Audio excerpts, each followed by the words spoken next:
Então, eu coloquei 5 questões no material, porque hoje a gente vai elevar um pouco a discussão. Então, nós teremos aí 2 questões sobre história e filosofia. As 2 primeiras questões... As 4 questões, gente, as 4 primeiras questões envolvem história e filosofia. São questões interdisciplinares que vocês tanto veem no conteúdo de história, como vê também no conteúdo de filosofia. Na disciplina de história, como na disciplina de filosofia. Então, tanto as questões relacionadas à filosofia medieval como contratualismo, vocês estudam tanto na disciplina de história como na disciplina de filosofia, tá bom? Então, as questões 1 e 2 falam sobre filosofia medieval, as questões 3 e 4 sobre contratualismo e a questão 5 sobre cidadania, tema que sempre cai na prova do Enem. A galera que está chegando, gente, agora, temos 32 aqui na sala, já sabe, ó, quer participar da aula, levanta a mãozinha, abre o microfone ou coloca no chat. Como é que eu participo? Do jeito que você quiser, tá bom? Ah, Dasmar, precisa esperar você terminar de falar? Não. A hora que você falar, eu paro aqui para que você possa participar da aula. Não só tirando uma dúvida, mas também contribuindo, né, com algum comentário, né, que seja massa, que seja relevante. Essa turma é nota 10, viu, gente? Essa turma é nota 10. Então, vamos lá. Primeira questão, a gente fala sobre filosofia medieval. Ela tem um nível bem alto, né? Coloquei ela num nívelzinho bem bacana aí, e eu quero trabalhar com vocês essa questão. Então, vamos lá. Essa questão, gente, começa com um poema, né, do Jorge de Lima, que tem o título de Democracia. Né? Democracia. Tá todo mundo visualizando o arquivo do Word? Tá tranquilo aí? Tá pequena a letra? Tá ruim de visualizar? Tranquilo, né? Então, vamos lá. Democracia. Punhos de redes embalaram o meu canto para adoçar o meu país. Ó, Whitman. Genipapo coloriu meu corpo contra os maus olhados. Catecismo me ensinou a abraçar os hóspedes. Carumã me alimentou quando eu era criança.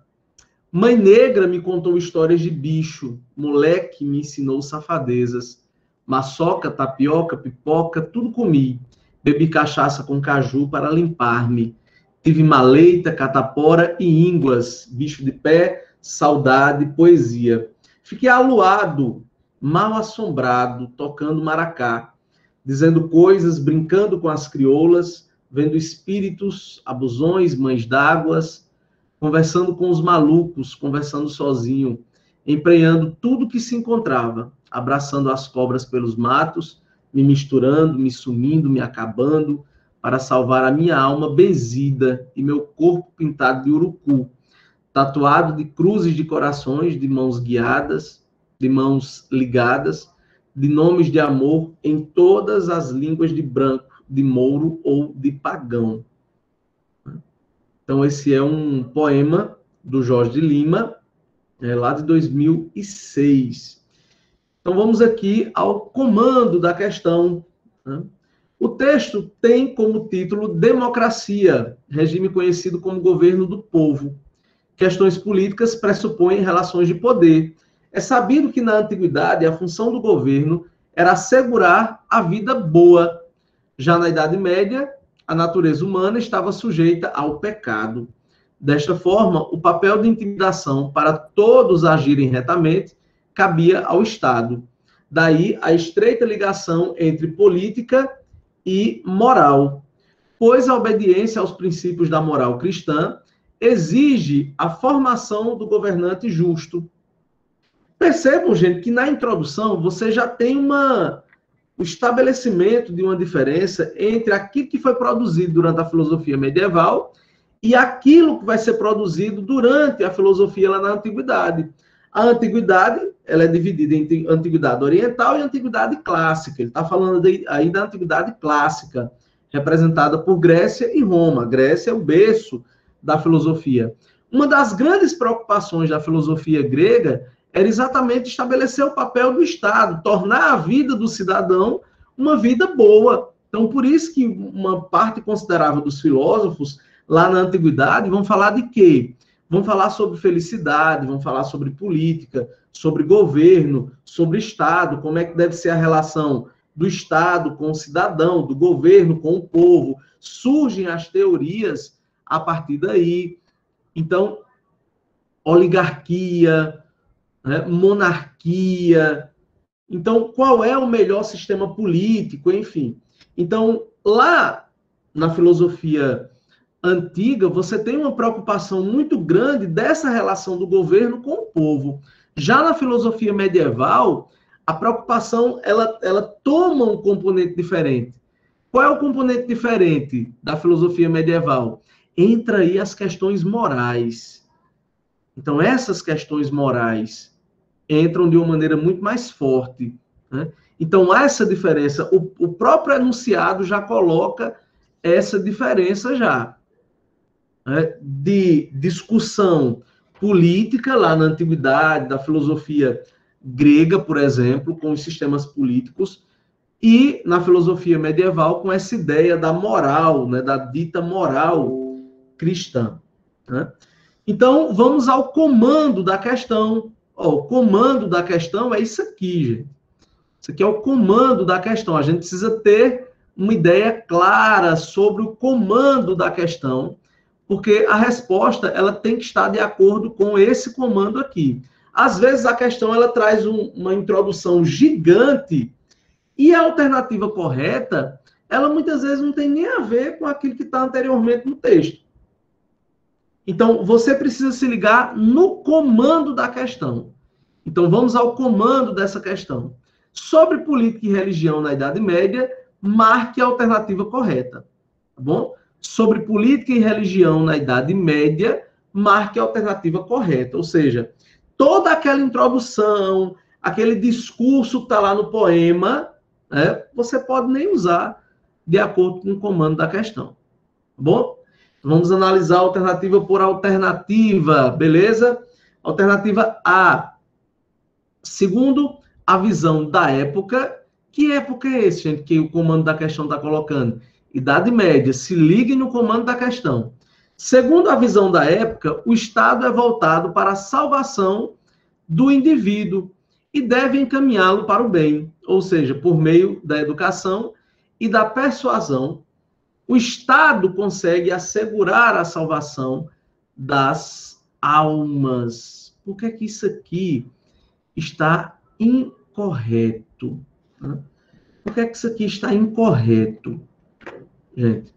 Porque há aí, nessa questão, uma pegadinha.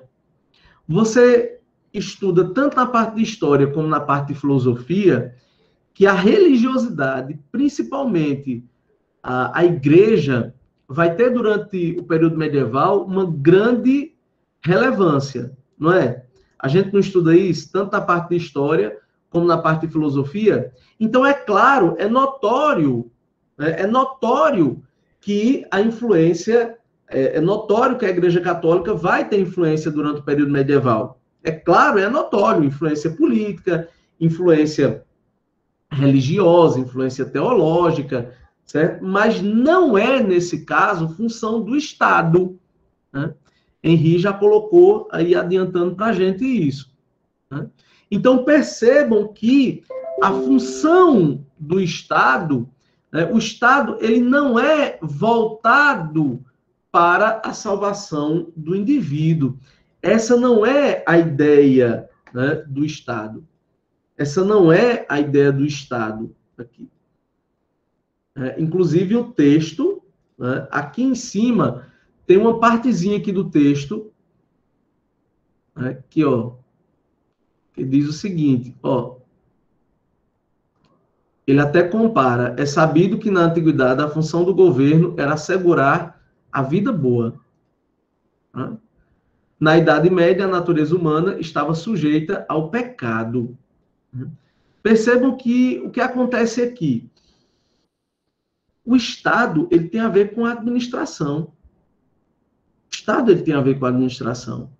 Não é função do Estado colocar as pessoas no céu. Só que a alternativa A é para confundir você. Porque automaticamente você está lá no Enem, todo o estresse, vai ter Enem, não vai ter, você sentou lá, aparece uma questão que coloca assim, que há uma grande influência da igreja durante o período medieval. E você diz, claro, está correto isso. Mas a gente está falando aí da questão do papel do Estado, e não era papel do Estado salvar essas almas. Então, a alternativa A está incorreta, gente, por conta disso. A alternativa A está incorreta por conta disso. O Estado é voltado para a salvação do indivíduo. Não é. Não é. Esse Estado ele não é voltado para a salvação do indivíduo. Tá bom? E deve encaminhá-lo para o bem, ou seja, por meio da educação e da persuasão. Por meio da educação e da persuasão. Isso é um outro problema aqui. Né? Por quê? Porque a educação formal, ela não existia praticamente do jeito que nós temos hoje. Quem é que tinha acesso, por exemplo, às universidades? Geralmente era aquela galera que era filho, né, da galera rica, né? Você não tinha uma universidade, uma escola básica como se tem hoje. Você não tinha de forma alguma isso. Então, de quem era o papel, né, de levar as pessoas para o céu? O papel de levar as pessoas para o céu era da igreja. É tanto que percebam que, teologicamente, até hoje, quando você vai para uma missa, tem partes da ritualística católica que falam muito isso. Por exemplo, todo mundo aqui já deve ter ido num casamento. Até quem não é católico, sei lá, já deve ter ido num casamento na igreja católica. Né? Já chego aí nos comentários, tá bom? Bom, quando você vai para um casamento na igreja católica, né, e aí eu quero ser convidado, viu, gente, para o casamento de vocês. Meus ex-alunos, quando vão me casar, me chamam, eu fico morto e feliz, né, quando eu vou. Ultimamente, eu estou sendo convidado para ir muito para casamento, porque embuchou, não sei o que e tal, né? Mas eu gosto de todo jeito, né? Quando deixei. E assim, tem uma parte bem interessante sobre isso. Que ele diz o seguinte, geralmente numa cerimônia de casamento, diz o seguinte, o que Deus uniu, o homem não separa. Como é que Deus une, por exemplo, um casal que resolve se casar? Através da igreja, através da atuação do padre, influenciado, incentivado, motivado pelo Espírito Santo. Estou falando da crença católica. Né? Então, é a igreja católica, como representante de Deus na Terra, que provoca o processo de salvação. E não o Estado em si. Então, o erro da alternativa A é essa. Não era o Estado que tinha a função básica disso. Né? Era a religião. Por isso que a religião tinha tanto poder. A religião, o catolicismo, por exemplo, durante a Inquisição, poderia condenar pessoas, poderia abrir um processo e condenar pessoas. Maria Helena, já deu spoiler, Maria Helena aí. Maria Helena deu spoiler, viu? Tá correto. Emília, a igreja influenciava, mas não significava que se unia com o Estado para formar uma instituição só, não é? Exatamente, Emília. Elas tinham funções, elas eram aliadas, porém os papéis eles eram separados em alguns momentos. Há uma discussão muito grande em relação a isso, Emília. Por exemplo, a Inquisição. A Inquisição era ato puramente católico, religioso, ou era um ato puramente do Estado? Você não vai achar consenso historiográfico sobre isso. Por exemplo, muitos reis se aproveitaram do processo inquisitório para aniquilar opositores. A igreja construiu os seus processos próprios inquisitórios, mas o Estado também. Então, onde o Estado achava interessante tornar a Inquisição mais forte, ela tornou, como foi, por exemplo, a Espanha. A Espanha foi o país que mais teve morte em relação à Inquisição. E lá há uma mistura entre o papel do Estado e o papel da igreja. Já em Portugal, você tem, nesse campo da Inquisição, um protagonismo maior da igreja. Então, é bem complexo isso. Fernando, seria mais uma imposição, já que se contrariar a igreja é assinar um atestado de óbito. Nessa época, sim, né? Como era o nome desse atestado de óbito? Como era o nome dessa contradição? Era quando você cometia alguma heresia. Então, o herege, eu até brinco nas minhas aulas, né? Quem já foi chamado de herege? Né? O herege, fulano é herege, né? O herege não quer ir para a missa, é um herege? Não. O fato de você não querer ir para a missa ou para um culto não faz de você um herege. O que é que a galera chamava de herege durante a Idade Média? Era aquela pessoa que discordava dos dogmas católicos. Então você tinha os dogmas, as verdades absolutas que a igreja colocava, e a pessoa que discordava desses dogmas era chamada de herege. Certo? Maria Helena, isso é visto no anglicanismo também, viu? Também, a revolta do Estado com a igreja por conta do grande poder que a igreja tinha. No caso do surgimento do anglicanismo, lá na Inglaterra, você tem uma motivação que é mais uma motivação política também, envolvendo o casamento e o divórcio do Henrique. Né? Então, percebam, gente, que a questão do Estado com a religião ela está atrelada. Porém, a ligação entre o céu e a terra era dada pela religião. Era a religião que dava essa ligação. Certo? Beleza. Tá bom? Então, por isso que a alternativa A, eu demorei um pouco mais na alternativa A, exatamente por conta disso. Porque a gente está acostumado a estudar que a igreja teve muito poder durante a Idade Média e que a Idade Média e o Estado, junto com a igreja, elas eram uma coisa só, e aí não é, tá bom? Não era função do Estado assegurar a salvação das almas. Era função da igreja, tá bom? Por isso que a alternativa A está fora. B, na obra A Cidade de Deus, Agostinho menciona duas cidades, a cidade de Deus e a cidade terrestre, que deve ser entendida como a cidade mundana, que precede a vida celestial. É na cidade terrestre que se aprende sobre o pecado. Por isso, ela precisa existir sempre para lembrar o homem da benevolência divina. Quem já participou daqui de aula de catecismo na igreja, sabe que existe o dia do juízo final, né? Então, tem duas questões. A primeira parte dessa alternativa ela está correta, mas a segunda ela está incorreta. Por quê? Na obra A Cidade dos Homens, de fato, Santo Agostinho divide. Isso é uma característica da própria religião, gente. Praticamente todas as religiões, eu estou dizendo praticamente, porque deve ter religião que não siga isso que eu estou dizendo aqui. Mas praticamente todas as religiões que eu conheço trabalham com essa ideia de um mundo real e de um mundo ideal. Então, você vai ver isso na obra de Platão, você vai ver isso na obra de Santo Agostinho. Inclusive, o Santo Agostinho, ele é muito influenciado pelo Platão. Né? O Platão trabalhava também essa divisão, né, de um mundo real e de um mundo sobrenatural. Todo mundo aqui que está nessa sala, as 30 pessoas que estão aqui nessa sala, quem tem religião aqui sabe que as religiões, principalmente o cristianismo, divide. Né? Não importa a desgraça que esteja a sua vida. Mas o que é que o cristianismo vai dizer? O que é que o islamismo vai dizer?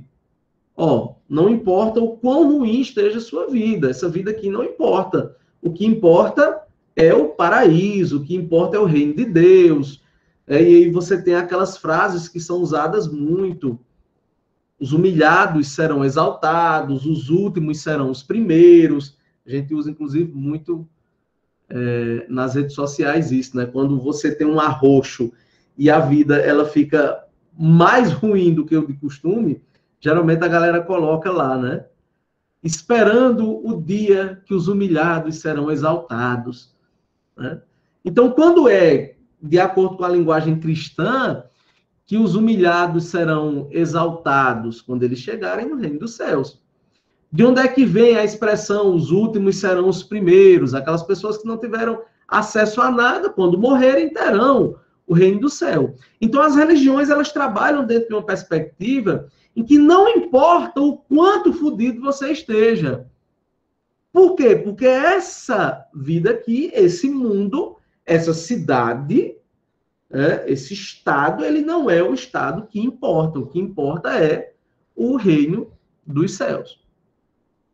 E aí aparece um monte de coisa, né, ali. Ah, mas eu sou pobre, lascado, tal. Aí vem lá uma passagem da Bíblia que fala, né, que, olha, é mais fácil um camelo passar no buraco da agulha do que um rico entrar no reino do céu. Aí a pessoa que é pobre, ela diz, pô, sou pobre, né, tal, mas eu vou pro céu.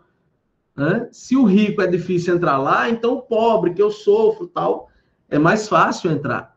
Então, praticamente todas as religiões fazem essa divisão. Né? No caso da filosofia medieval, gente, você tem duas escolas filosóficas principais. Você tem a patrística, liderada pelo santo Agostinho, que é muito influenciada pelo Platão, por isso que ele trabalha com essas duas cidades, e a escolástica, que é do São Tomás de Aquino, muito influenciada pelo Aristóteles. Então,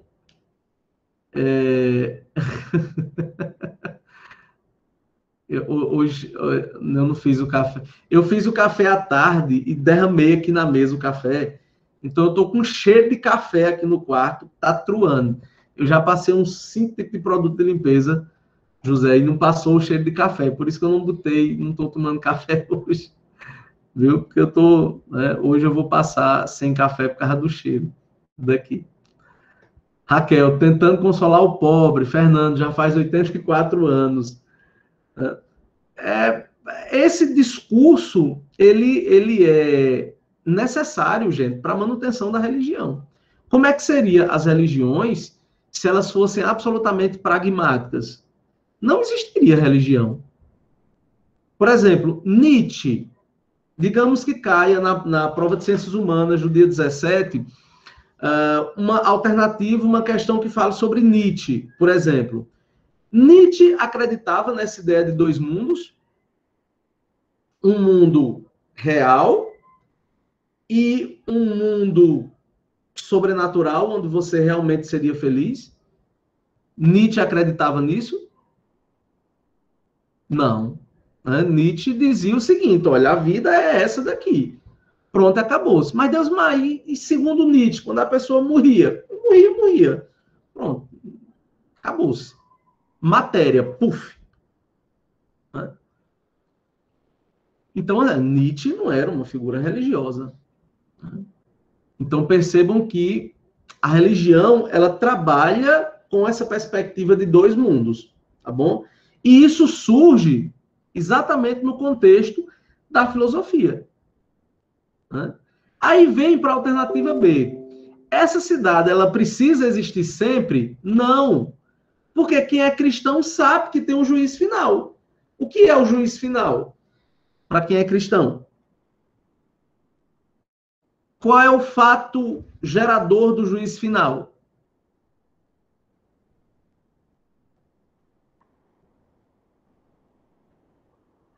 Qual é o fato gerador do juízo final? E aí, gente? O fato gerador do juízo final é quando Deus volta, né? Quando Jesus volta. Aí o juízo final vai ser o quê, né? Os que estão aqui serão arrebatados, os mortos se levantarão, e aí você tem um juízo final. E aí, no juízo final, a gente vai ver quem é quem. Vai ser o grande julgamento. Vai ser o grande julgamento. Tem Maria Helena, eu não sou cristã, por isso tá complicada, né, Maria Helena? Mas dá pra gente entender a parte da teoria, viu? Naama já tá preocupada, viu, com o telão. Naama mandou uma mensagem aqui para mim, professor, será que vão exibir as mensagens da gente no WhatsApp lá? Você entra né? No julgamento aí. Eita, tá aqui, ó. O WhatsApp sem bloqueio, as mensagens de vocês rolando no WhatsApp, assim.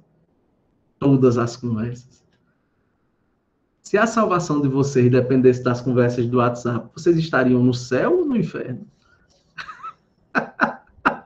Não vamos entrar nesse assunto, não. Então, gente, o problema do juízo final é porque não necessariamente existiria mais a cidade terrena, né?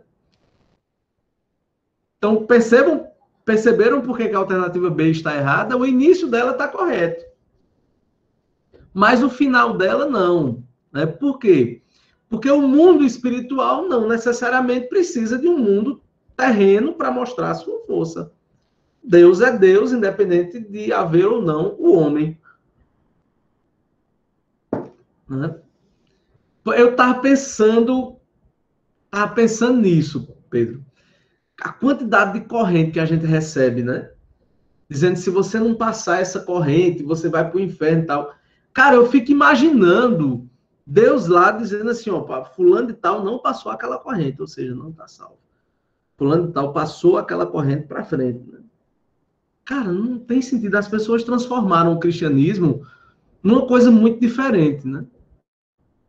Ah, curtir essa... Quem não curtia aqui essa foto, né, não vai... Poxa, é meio complicado, né, isso? Meio complicado. A galera termina fulanizando muito a religião. Né? A galera fulaniza a religião. Até quem é católico, gente. Até quem é católico, até quem é evangélico, muitas vezes não lê as coisas. Muitas vezes não lê as coisas, não conhece a doutrina. E é ruim. Se você é religioso, você tem que conhecer a sua religião. Você tem que saber dos ritos, pelo menos uma parte desses ritos, né? Por exemplo, a pessoa que é católica, por exemplo, tem que saber a importância da transubstanciação, a importância da Eucaristia. Por quê? Porque, pô, se você se faz parte do universo religioso, você tem meio que, por mais que você discorde de uma coisa ou de outra, mas o básico você tem que saber, porque senão você vai ficar perdido ali, né? Essa questão de céu e inferno é uma discussão que passa, inclusive, pela filosofia. Essa questão de céu e inferno. É tanto que uma das grandes divergências entre o catolicismo e o protestantismo é o quê? O purgatório. Quem é protestante, por exemplo, não acredita na ideia de purgatório. O purgatório é aquele meio termo, né? É a possibilidade de um realinhamento de algumas ações para que você possa chegar no céu. É um meio termo ali entre o céu e o inferno. Quem é espírita, por exemplo, acredita também nisso, mas o nome não é purgatório. Se tiver algum espírita, gente, aí, que puder me ajudar, eu acho que é limbo. Se eu tiver enganado, alguém me ajude aí.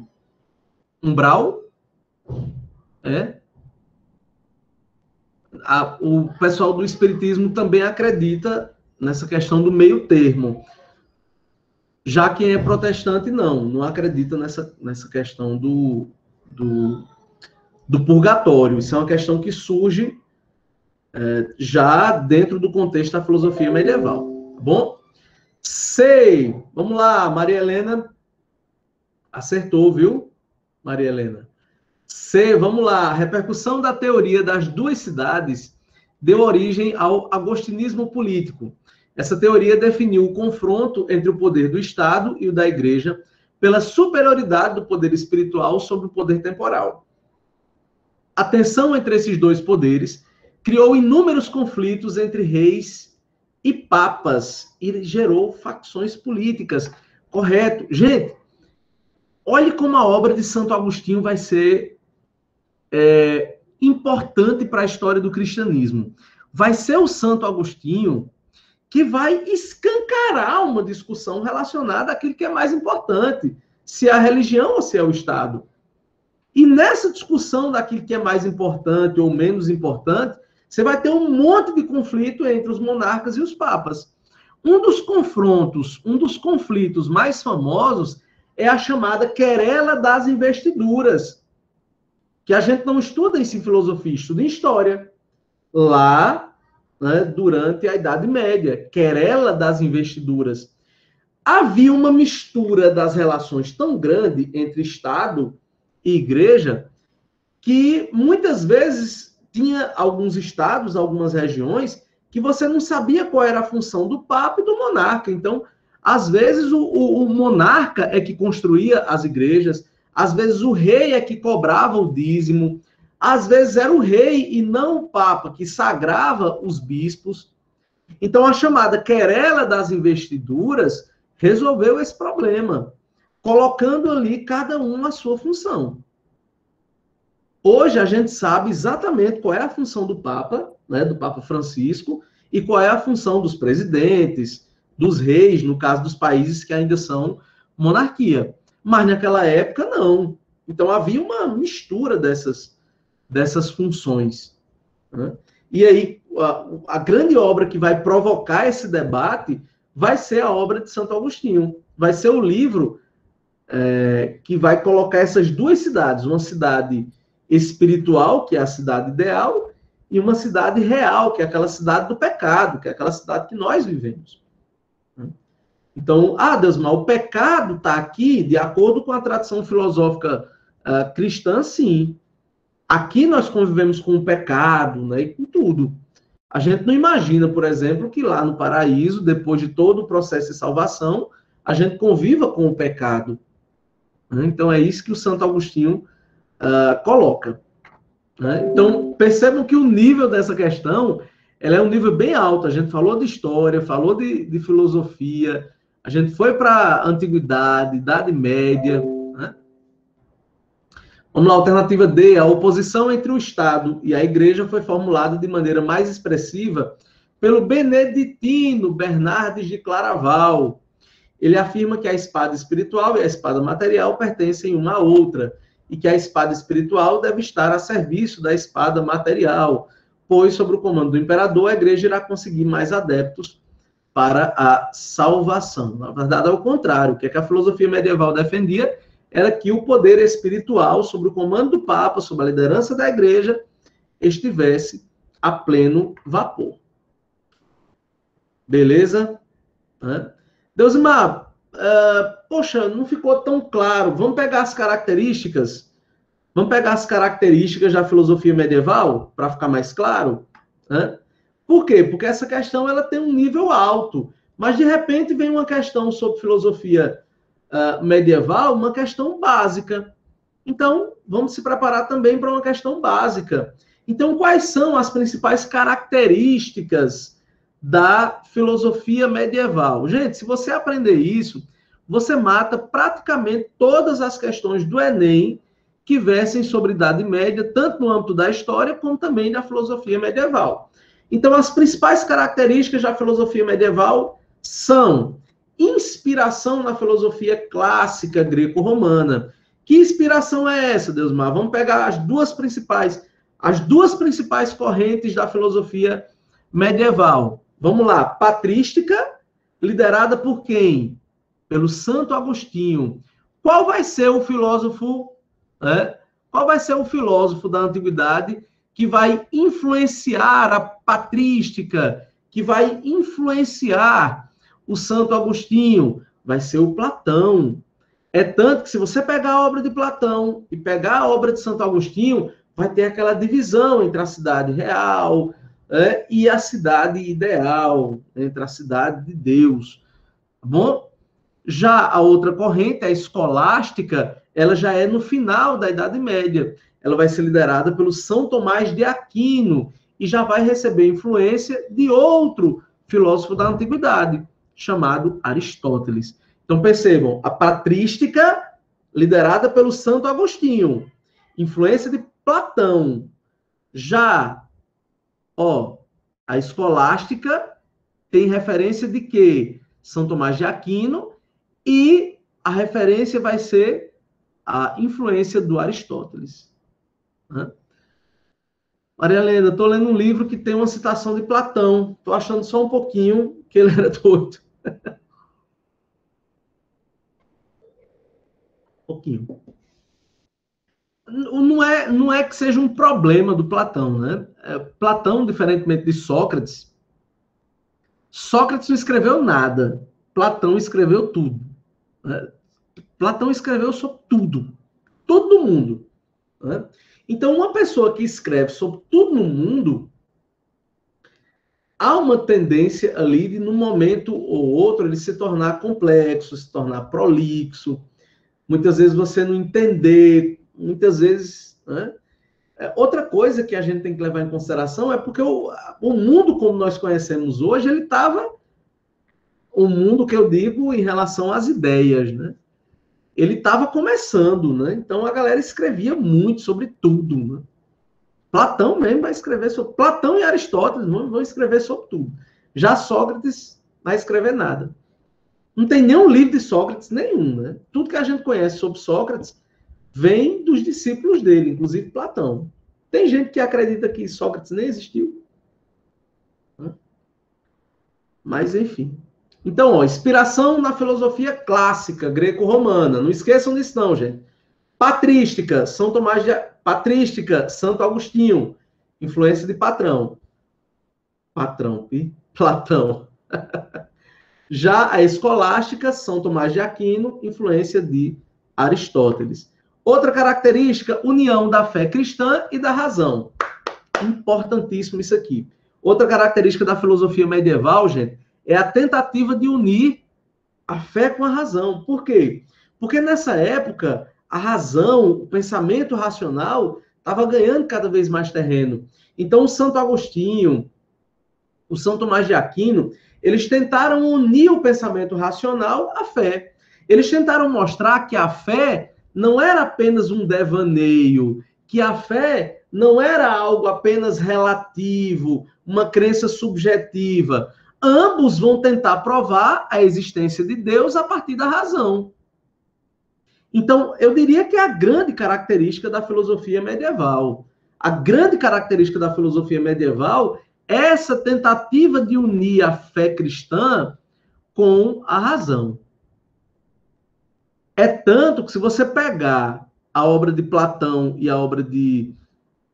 se você pegar a obra de Santo Agostinho e a obra de São Tomás de Aquino, vocês vão perceber que eles vão tentar provar a existência de Deus. Certo? Tranquilo? Outra característica, a utilização dos conceitos da filosofia grega ao cristianismo. A gente já mostrou isso aqui, inclusive. Santo Agostinho vai usar a referência de Platão, né, para falar sobre a cidade de Deus e a cidade dos homens. Né? Então, isso é outra característica. Busca da verdade divina. Então, outra característica da filosofia medieval. É você tentar trazer essa ideia de verdade. Para eles, existe uma verdade. Para grande parte dos filósofos modernos e da antiguidade, não existe uma verdade absoluta, não existe um dogma. Já para os filósofos medievais ligados à igreja, existe uma verdade de fé. Tá bom? Tranquilo, gente? Alguém quer fazer alguma contribuição? A gente gastou um tempinho a mais nessa questão, porque ela é, de fato, né, bem complexa. Percebam que a questão 2 já não vai ser tão complexa. Bom, deixa eu compartilhar. Vamos lá, questão 2. A questão 2, bem simples. Ó, 2 são os temas capitais que dominam a filosofia medieval. Das alternativas apresentadas abaixo, marque aquela que indica de forma correta tais temas. Então, gente, desses temas aqui, quais são os 2 temas que são capitais? Capitais o quê? Fundamentais, que são base de domínio da filosofia medieval. Né? Então, ó, cristianismo e teologia. Cristianismo e teologia. A filosofia medieval, ela está emprenhada, né, das bases teóricas do cristianismo e da teologia, tá bom? Se você é católico,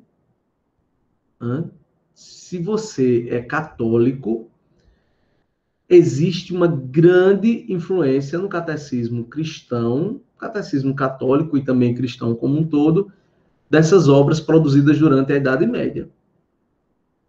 Grande parte dos conceitos que nós temos hoje relacionados à dogmática cristã vem dos escritos do Santo Agostinho e do São Tomás de Aquino. Certo? Beleza? Tranquilo?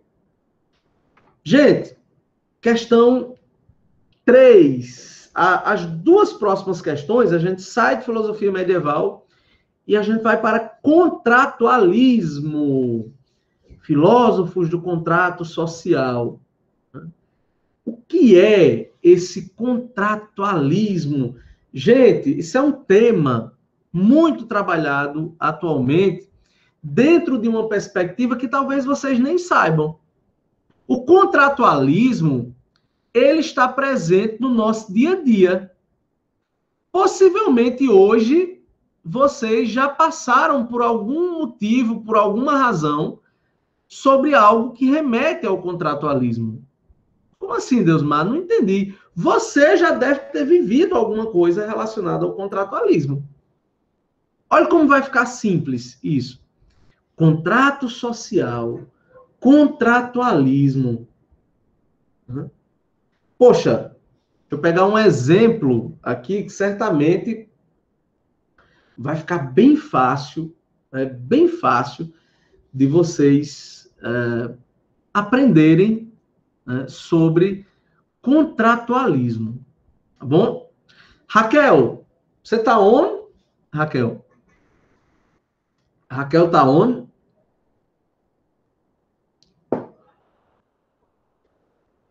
Eita!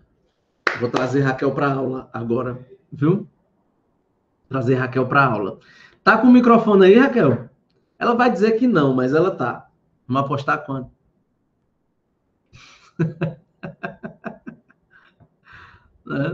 Raquel,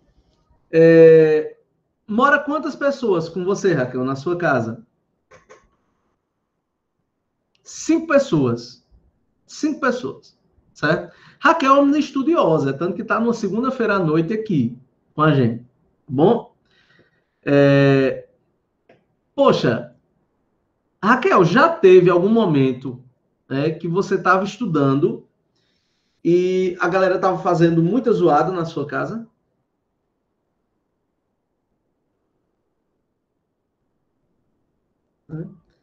Aí, em algum momento, você tomou uma atitude? Qual foi a atitude que você tomou? Letra A, chorou. Letra B, gritou. Letra C, xingou. Né? Praticamente todos vocês já passaram por isso. Deusmar, mas o que é que isso tem a ver com contratualismo? Gente, tem a ver que quando você vive em sociedade, você não pode fazer o que você quer. Quando você vive em sociedade, quando você vive em coletividade, você tem que abrir mão de determinadas garantias e liberdades em prol do bem coletivo. Então, se você mora sozinho, num apartamento, você pode fazer o que você quiser? Não.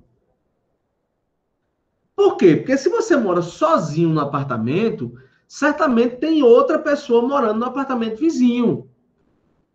Mesmo você morando sozinho no apartamento, você mora num prédio coletivo que tem outras pessoas, então você não pode botar um batidão de meia-noite. Poxa, Deusmar, eu quero ligar som a toda altura, porque eu quero ter minha liberdade. Então, você vai ter que se adaptar. Você vai ter que morar num sítio longe, né? Você vai ter que colocar uma acústica na sua casa, vai ter que fazer que nem Neymar, né? Constrói um espaço, né, para fazer a festa do Covidão. Né? Percebam o seguinte, se você vive em coletividade, em algum momento você vai ter que abrir mão de alguma coisa em prol dessa coletividade. Então, poxa, levei chifre, minha namorada me deixou, quero ouvir som alto, certo? Quero ouvir Simone de Simara. Poxa, mas não dá para ser meia-noite, né? Porque tem outras pessoas dormindo. Tem os vizinhos. Isso, gente, é a maneira mais básica de explicar sobre o contrato social. Perfeito, Joselício. Headphone. Verdade. Né? Sofra sozinho, só não pode gritar. Gritar também incomoda os outros. Tem que ser aquele choro assim. Né? Ou então, né? Quando você está numa festa com um copo e você mexe os dedinhos assim só. Né? Ou então, não sei, quando a pessoa tá desapontada, né? Sofrendo com os outros, canta oferecendo o copo para alguém, né? Levanta o copo e começa a cantar com o olho fechado. Parece uma oferenda, né? Um negócio assim. Gente, então o contratualismo basicamente é isso. Vacina, não quero tomar vacina. Bom, vai sofrer punição. Punição, que punição é essa, gente? Para quem não tomar vacina? É chicote nas costas? É prisão? É tiro? É execução? É pena de morte? Não. Não, por exemplo, não vai poder viajar. Mas, Deus me eu sou obrigado a tomar vacina de acordo com o contrato social, de acordo com uma vivência coletiva? Por quê? Porque, poxa, mas é meu direito não tomar vacina. Nesse caso, não atinge só você. Porque você não toma vacina, você pode continuar, né, infectando outras pessoas. Né? Então, o contrato social, gente, é basicamente isso. Você abre mão de algumas liberdades em prol da coletividade. E antes do contrato social, como era? Aí onde é que vem a história do estado de natureza para o estado civil. No estado de natureza, como é que eu resolvo os conflitos do dia a dia? No braço, na força. Já estão fazendo teste, viu, Henrique? A história dos jacarés. Então, nós teremos um aumento da população humana nesse caso. Né? Deus, mas como era, então, antes do contrato social? Bom, antes do contrato social era assim. Havia o estado de natureza, o estado natural. No estado de natureza, o homem resolvia as suas coisas com base na força. Poxa, você tem aqui uma tribo que mora vive num determinado terreno, mas eu quero aquele terreno. Aí eu faço o quê? Eu junto meu grupo e mato quem está ali e ocupa aquele terreno. Bom, Pedro Lucas tem uma coisa que eu acho que é minha. Aí eu vou lá pegar essa coisa de Pedro Lucas. Aí Pedro Lucas chega e diz assim, não, isso aqui é meu. É meu, não é? Como é que a gente vai resolver isso? No pau. Ele vai matar um primeiro ou outro. Quem morrer primeiro, perdeu. Percebam que hoje não é assim. A gente saiu do estado de natureza. Hoje o que é que nós temos? Hoje nós temos um estado civil. O que é esse estado civil? Eu tenho uma treta com Pedro Lucas.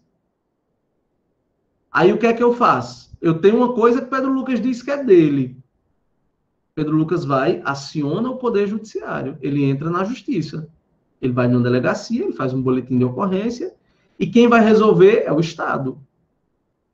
Não somos nós que vamos resolver no pau isso. Entendeu? É o processinho rolando. Como é que os antigos resolviam os problemas? Estado de natureza. A lei do mais forte. Né? Hoje, Hoje não, você usa a justiça. Gente, o que nós estamos falando é de teoria, claro. Tem gente que até hoje tenta resolver as coisas no estado de, né, no estado de natureza. Até hoje tem gente que quer resolver tudo no braço. Né? Joga na fogueira de Mariana. Isso é é uma piadinha interna que eu vou querer saber depois, viu? Né? Vou, inclusive, querer saber depois, viu? Como é que vai ser? Como é que isso é um ritual, é? Isso deve ser um ritual, né? Ó, coloquei um esquemazinho aqui, porque existem três contratualistas principais, tá bom? Três contratualistas principais. Está aparecendo aí para você já, né?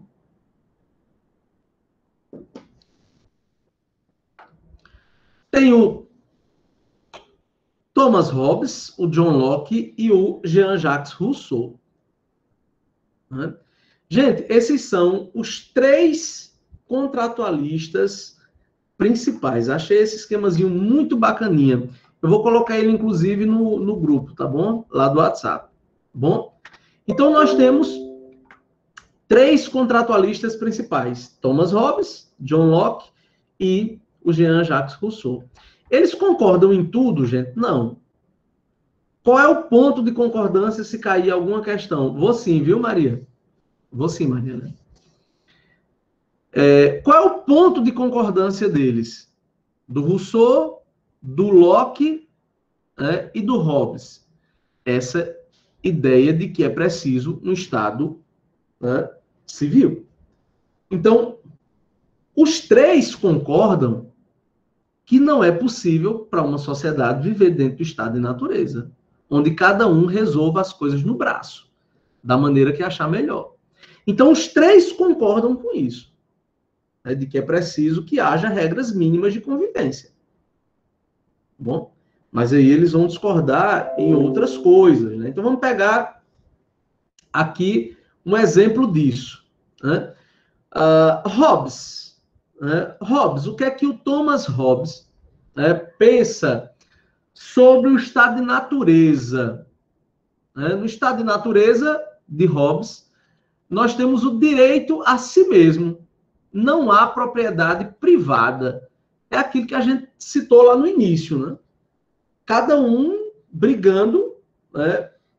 Você tem um termo que ele usa, que é guerra de todos contra todos. Se eu tenho uma guerra de todos contra todos, bom, como é que vai ser dividido? Como é que vai ser resolvido os conflitos? Vai ser resolvido a partir da força. Né? Quem tem mais força vai prevalecer. Né? As coisas pertencem a alguém somente enquanto consegue possuí-las. Bom, enquanto você mantiver a força, né, você tem ali direito sobre elas. Vacilou, o outro chegou e pegou. Né? Locke também falava sobre isso. Né? Cada homem tem direito à sua pessoa e ao que produz com seu trabalho. Você já tem aqui uma defesa da propriedade privada. Né? Locke, ele defende tanto a propriedade privada que o Locke defende que você pode usar a força quando essa propriedade ela for ameaçada. Certo? Vamos lá. Tem algum princípio de Locke na nossa Constituição? Tem. Tem. Por exemplo, você pode usar a força se alguém tentar entrar na sua casa. Possivelmente você não vai ser condenado. Maria Helena, você quer falar? A mão levantada. Bom, se alguém tentar entrar na sua casa sem ser convidado, se alguém tenta invadir sua casa, você pode usar todos os meios necessários para proteger sua propriedade, é o que diz a Constituição. Isso vem desse conceito, né, Do Locke. Sim, Maria Helena. Perfeito. A ideia de propriedade privada vem daí, da defesa da propriedade privada vem daí. Para o Locke, você pode usar todos os meios necessários para proteger a sua propriedade. Tá bom? Bom, já Rousseau, ele tem um pensamento diferente dos outros. Tá bom? Se cair uma questão no Enem, gente, perguntando se há diferença de pensamento entre os contratualistas, se liguem aqui em Rousseau, tá bom? Rousseau é o que vai pensar diferente dos dois em relação a muita coisa. Enquanto o Hobbes e o Locke defendem a propriedade privada, Rousseau vai meter o pau na propriedade privada. Enquanto Locke e Hobbes dizem que a propriedade privada é um direito natural, Rousseau vai dizer o seguinte, olha, exatamente por conta da propriedade privada que a gente vive essa desgraça que a gente está vivendo. Percebam que, para Rousseau, os grandes problemas da humanidade surgiram a partir da propriedade privada. Para Rousseau, tá bom? Não esqueçam disso. Tá bom? Locke e Hobbes defendem a propriedade privada. Rousseau diz que não. Rousseau diz que a propriedade privada é o grande causador da ruindade do ser humano. Não, Maria Helena, porque é interessante você colocar isso. Não, porque o pensamento de Rousseau antecede o socialismo. Mas a gente pode dizer que, por exemplo, Marx também entende isso. Como é que eu resolvo esse problema? Sabendo que Rousseau é anterior ao pensamento marxista. Tá bom? Então, percebam que enquanto Hobbes e Locke defendem a propriedade privada, estimulando que você use, inclusive, a força para defender, Rousseau diz, a desgraça do mundo tem culpa, é a propriedade privada. Olha as diferenças de pensamento deles. É tanto, gente, que Rousseau coloca aquela teoriazinha, homens usam os recursos naturais em equilíbrio com o ambiente, a natureza e os outros. Aquela teoria do bom selvagem, Aquela teoria do bom selvagem, que é o seguinte, olha, o homem nasce bom, mas o mundo, a sociedade, o corrompe. Então, percebam que há uma diferença do pensamento deles, em relação a isso. Há uma diferença deles. Então, o que é que seria esse contrato? Pois é, Davi. Acho que a própria sociedade, As pessoas, a própria sociedade. Para Rousseau, a propriedade privada, a ambição de ter coisas, Para Rousseau. Para Rousseau. O homem nasce bom. Aí a sociedade é o que o corrompe. Isso é um pensamento. Bom, isso é um pensamento. Que dá pano para manga para um dia inteiro de discussão. Dá pano para manga mesmo. Gente, então, o que é esse contrato social? Então, o contrato social é quando você abre mão, de uma liberdade individual em prol da coletividade. Pedro, se o ser humano é um ser social, então o destino dele é ser corrompido? Eita, Pedro. Aí a gente tem que... Bom, é possível que sim. É possível que sim. Quem responde isso é uma série que a gente já comentou. Eu já comentei, inclusive, em sala de aula com vocês já. Que é The God Place. Quem já assistiu essa série, The God Place, tem uma temporada... Ai, Jesus, série perfeita. É.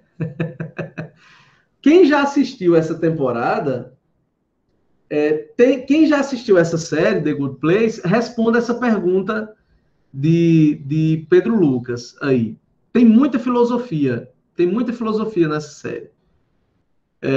E aí tem um caso que mostra nessa série muito, muito foda, né? Que é essa série aqui, ó. Inclusive ela já encerrou, foram cinco temporadas, né? É muito, muito, muito bacaninha mesmo, ela. Muito bacana. Tem um caso, não sei se Joselício e mais alguém que viu a série vai lembrar, que é da figura perfeita. Que é da figura perfeita, que é um cara que, segundo a contagem dos céus, esse cara era o cara mais perfeito do mundo, era um cara que não tinha pecado, era um cara que não tinha nada disso.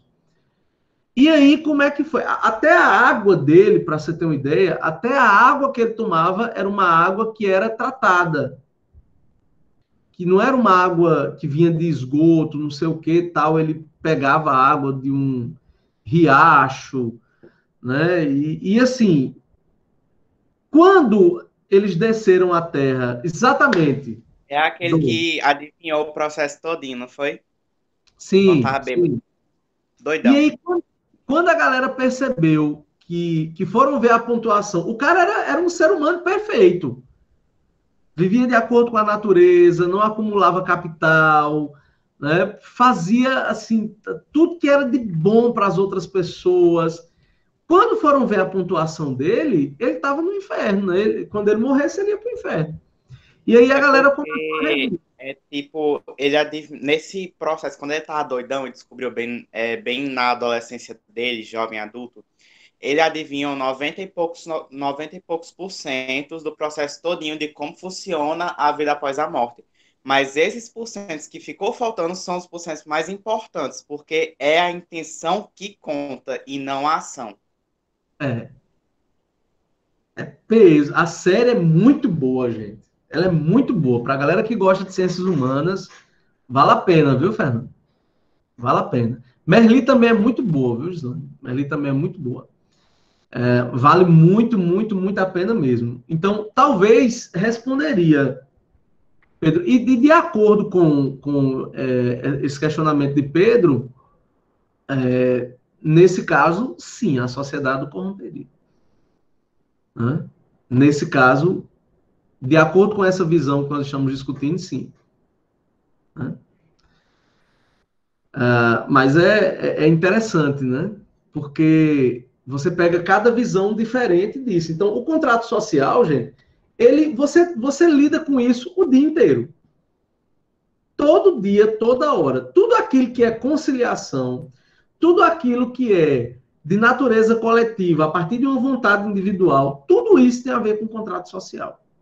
Tudo isso. Desde a vacina, que está sendo discutida com o coronavírus, até quando você está em casa querendo estudar, e aí tem um monte de gente fazendo zoada dentro da sua casa. Alguém vai ter que abrir mão de alguma coisa. Pela convivência. Imagine que nem dá para você brigar com as pessoas que moram com você 24 horas, e nem dá para as pessoas que moram com você e que fazem zoada não entenderem que é preciso silêncio para que você estude.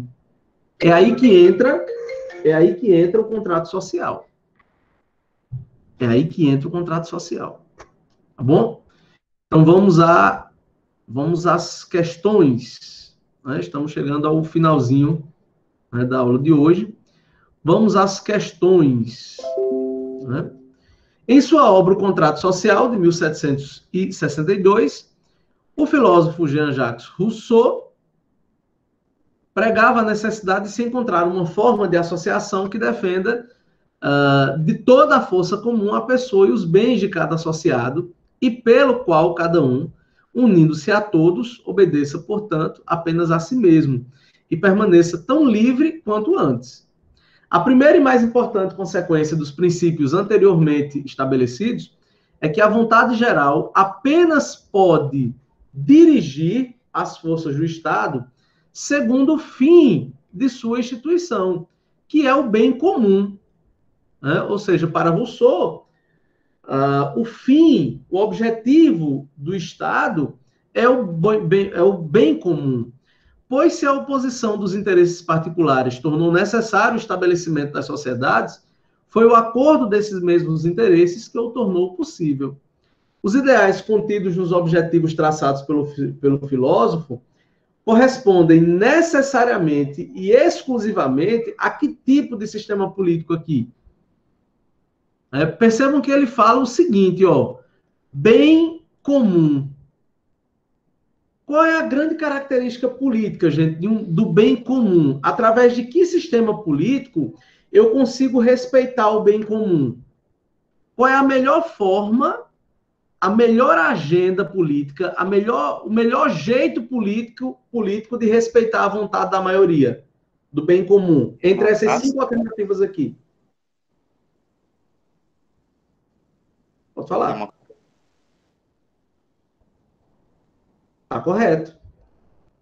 Democracia. Então, para Rousseau, a melhor maneira de você respeitar essa vontade da maioria é através de um sistema que as pessoas elas possam ser escutadas e que coloque o Estado para funcionar de acordo com o seu objetivo fim, que é o bem-estar geral, né, da população.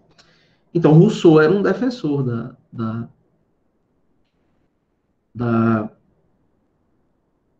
democracia, né, como sistema. Certo? Tranquilo? Tem essa característica. Ele atacava muito a propriedade privada. Muito a propriedade privada. Questão 4. Segundo Thomas Hobbes, o estado de natureza é caracterizado pela guerra de todos contra todos. Né? Selvageria. Porque, não havendo nenhuma regra ou limite, todos têm direito a tudo, o que significa que ninguém terá segurança de seus bens e de sua vida. A saída dessa situação é o pacto ou contrato social, uma transferência mútua de direitos. Com base nessas informações e nos seus conhecimentos sobre a obra de Hobbes, assinale a alternativa que caracteriza o pacto social. Pacto social é a mesma coisa de contrato social. Contrato social é a mesma coisa que contratualismo. Tá bom? Então vamos lá. Pelo pacto social, cria-se o Estado, que continua sendo uma mera reunião de indivíduos somente com laços de sangue. Não, né, gente? Tem a ver com laços de sangue, né? Tem a ver com interesses, né? O Estado não é uma mera reunião de indivíduos somente com laços de sangue, né? Não, o que você tem aí uma reunião de indivíduos ligados por laços de sangue é o quê? Monarquia. Uma monarquia hereditária. A monarquia hereditária ela é ligada a partir de laços de sangue. O Estado é uma coisa bem maior, né? B, pelo pacto social, a multidão de indivíduos passa a constituir um corpo político, uma pessoa artificial, que é o Estado. Olha que definição bacana, né, que ele dá. O Estado é o quê? É uma pessoa artificial. É uma pessoa artificial. Por quê? Porque o Estado ele não é uma pessoa, ele não existe. O Estado é uma criação. O Estado é uma criação. Então, é uma pessoa artificial. Né? É uma pessoa artificial. E aí, como é que a gente dá poderes a essa pessoa? Aí, cada um vai ter sua teoria. Para Rousseau, era o quê? Democracia. Hobbes defendia a monarquia. Outros vão defender outros sistemas políticos. Então, o pacto social, né, para Hobbes, tem a ver com um Estado que seja garantidor disso. Tá bom? Eu vou mandar os esquemas direitinho para vocês hoje ainda, porque aí vocês aprofundam um pouco essa discussão. Tá bom? A gente falou hoje de Estado, a gente falou de filosofia, a gente falou de construção vinculada à democracia. Então, vamos para a última questão que fala sobre cidadania. Né? Para a última questão que fala sobre cidadania. Vamos entender o que era, né? O que é a evolução desse termo. Né? Questão 5, o termo cidadania foi consagrado pelo sociólogo inglês Thomas Marshall, o qual, segundo esse autor, implica um consentimento de pertencimento e lealdade a uma civilização. Então, cidadania, a gente tem a ver com civilização, aquela ideia de pertencimento a uma civilização que concede determinados direitos e garantias para o indivíduo. Sobre esse assunto, analisa as proposições abaixo. Letra A. Vamos lá, letra A. A noção de cidadania se estabelece a partir dos deveres de cada indivíduo para com o Estado, mas também pelos direitos que esse Estado lhe garante. Então, gente, a concepção básica de cidadania é a junção de direitos e deveres que um cidadão tem no contexto de uma vivência coletiva. Eu, Deusimar, né?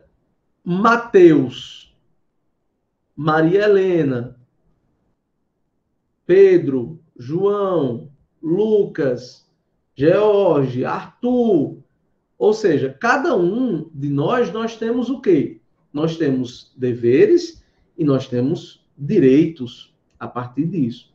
Então, aquilo que compõe um conceito básico de cidadania é a possibilidade de você, dentro de um Estado, de você exercer direitos e também deveres, tá bom? Então, o item 1 está correto. Item 2, cidadania é exercer a liberdade individual em todas as circunstâncias da vida social, sem nenhum empecilho jurídico. Tá errado, né? Tá errado. Por que tá errado, gente, isso aqui? Porque, todas as circunstâncias da vida social, não, né? Sem nenhum empecilho jurídico, também não. Né? Você não pode fazer o que você quer fazer. Né? Você não pode fazer tudo o que você quer fazer sem nenhum empecilho. Não. Né? Não, vamos pegar aquilo que é básico, né? Pegar aquilo que é básico. Você não pode roubar. Ah, Deus, mas eu quero aquela coisa. Sim. O fato de você querer não lhe dá o direito, né, de você ter aquilo. Vamos pegar um exemplo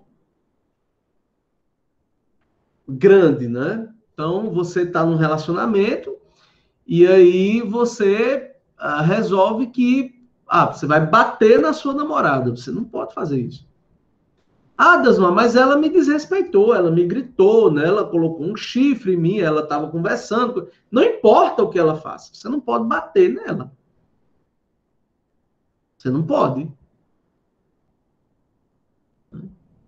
No Brasil, pode, né? Porque a gente vive uma realidade paralela aqui. Eu estava vendo ontem, não sei se vocês viram, né? Uma menina que denunciou o filho do namorado, bateu nela, cortou a boca dela, né? E ela, dentro do banheiro, denunciou o cara, né? O cara fez uma live, o cara fez uma live tirando onda com isso e ganhou muitos seguidores. Ganhou muitos seguidores, né, com isso. Ou seja, no Brasil, né, termina compensando isso. Né? Termina compensando isso. O que é escroto, né? Porque a gente diz assim, denuncie, denuncie, denuncie. Mas quando a mulher denuncia, ela vira piada. Aí dá raiva, né? Aí dá raiva. Existem limites quando você vive em sociedade. Maria Helena colocou o caso aí do estupro. Né? Então vamos lá. Uma menina de 13 anos de idade começa a dar bola para você. Ou um menino de 13 anos de idade começa a dar bola para você. Estupro de vulnerável. Ah, Deusmar, mas foi ele que quis, foi ela que quis, não importa.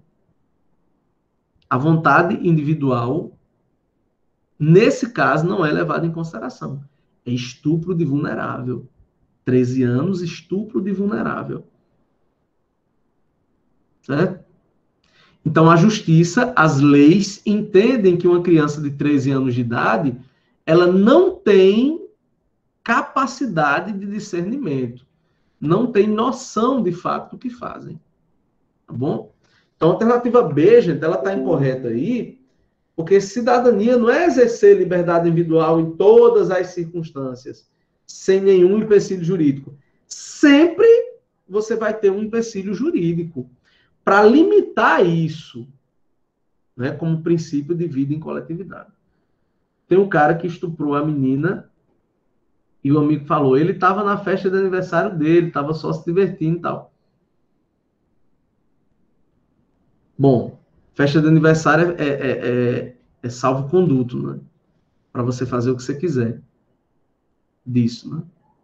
Outra coisa, Deusimar, que ressaltando o caso que eu falei, né, que foi do estupro culposo, que mesmo com a vítima dando todas as provas, tendo vídeo, tendo tudo que tiver ali, ela mesmo assim foi condenada culpada, foi humilhada durante a audiência, e todo mundo estava rindo dela, e o cara, que é um cara branco, rico, só ganhando mais seguidor, só ganhando mais visibilidade, e tendo gente que possa cuidar dele, né? Porque era o pobrezinho, né? Tem que ter cuidado. E é somente isso que acontece na sociedade brasileira e em muitos outros casos do mundo também. Isso é uma coisa que é muito preocupante, porque a vítima, muitas pessoas, né, futuramente, se acontecer isso com elas, vão ter medo de falar, vão ter medo de denunciar, porque vão pensar que isso possa acontecer com elas, que muitas vezes acontece, entendeu? É desse jeito que está sendo. Inclusive, o advogado que humilhou a Mariana Ferrer, nesse caso, foi eleito conselheiro de uma grande empresa nacional. Ou seja, depois daquilo, depois que ele foi exposto, ele recebeu, inclusive, uma promoção. Né? Ele recebeu uma promoção, inclusive. Né? Ou seja, é tudo invertido. É tudo invertido. Né? Se você botar assim, ó, aí no Google, advogado do caso Mariana Ferrer. Hã? Ó. Eu não entendo essa lógica também, tipo assim, as pessoas que estão erradas continuam ganhando aquela visibilidade e a vítima lá continua sendo a culpada, a vítima, lembrando, né? Continua sendo a pessoa que é a culpada, foi a culpa sua, foi você que fez isso, então não é merecedor de nada, sabe? Quem é que ganha maior visibilidade, quem é que ganha as coisas é a pessoa que está errada, entendeu? É desse jeito que a sociedade está sendo, e sempre foi, né? Sim. Sim. Então, poxa, é um caso que é um invertido, né? Assim, você, ao invés de responder por aqueles procedimentos, você termina ganhando uma visibilidade e ganhando seguidores e cargos e tudo mais, né? Infelizmente. Item 3, gente, cidadania. Cidadania é também acesso a uma renda adequada, que permita ao cidadão desfrutar de um padrão de vida comum a seus concidadãos. Então, onde é que eu acho isso? Na Constituição. Para quem quiser dar uma lida na Constituição, gente, a Constituição pode ajudar muito você na prova de Ciências Humanas e na prova de redação, no texto que você vai fazer da redação. O que é que você tem que ler da Constituição, que dá para usar? Artigo 5º e artigo 6º. Artigo 5º e artigo 6º da Constituição, gente, fala sobre tudo. Tudo. Todos os temas de redação possíveis, você consegue justificar com o artigo 5º ou artigo 6º da Constituição. Tá bom? Então, o item 3 também está correto. Item 4, cidadania implica reconhecer as particularidades de gênero, cultura, raça e sexualidade também. Correto. Então, alternativa correta. Letra B. O que é que tem a ver gênero, raça e sexualidade com cidadania. Tem a ver que as suas escolhas individuais elas precisam ser respeitadas. A lei já garante isso. Por exemplo, nome social. O que é o nome social? O nome social é aquele nome que difere do registro civil. Por exemplo, digamos que você tenha uma pessoa que nasceu Jorge, mas aos 20 anos de idade passa a reconhecer que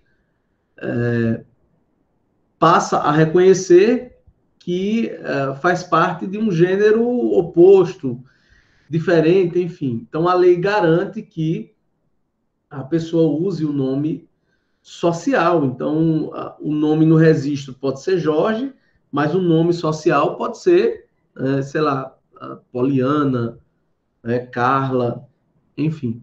A própria OAB, e a própria lei brasileira já garante isso.